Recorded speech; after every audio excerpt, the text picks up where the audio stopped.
First, I would like to say hello to my classmates and to my instructor. My name is Darnell Perkins. And are you having slave problems? Are your slaves escaping? Are they uprising? No, because we don't have slavery anymore. But that is one of the problems that they were faced with in the colonies back in the 1700s. And then came a British slave owner named Mr. Willie Lynch. And he's famous for writing the Willie Lynch letter. The Willie Lynch letter is a speech that he delivered on the banks of the James River in the colony of Virginia. Mr. Willie Lynch detailed 3 major things that the slave owners could do to not only control their slaves for the present generation, but for future generations. Hundreds of years, and in his own words, maybe even thousands.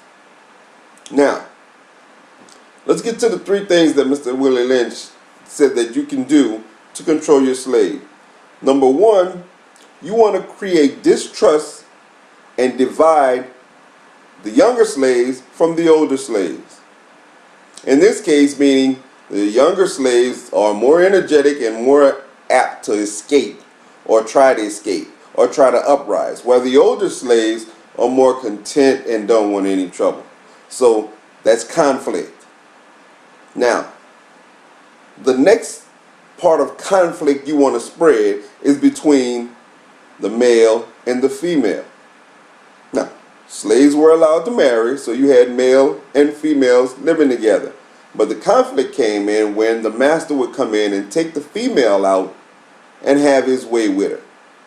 Now, this left the female feeling violated, and that the male she couldn't trust the male to protect her, and also the male felt violated by having his female sleep with the master. Distrust, conflict. Now, the next way that you control your slaves is by creating conflict between the lighter skinned and the darker skinned slaves. Now, what the slave owner would do is he would take the darker skinned slaves and put them out in the field and work them from sun up to sundown. Now, he would take the lighter skinned slaves and let them work the house, let them play with his kids. This kept friction between both the lighter skinned and the darker skinned males and females. Now, let's fast forward to the future. And let's look at some of those things that Mr. Willie Lynch put into place. Are they still alive and thriving today? Black males and females still having problems? No black male in the house? Younger and older black males still having problems? Boy, pull your pants up. Older man, please leave me alone.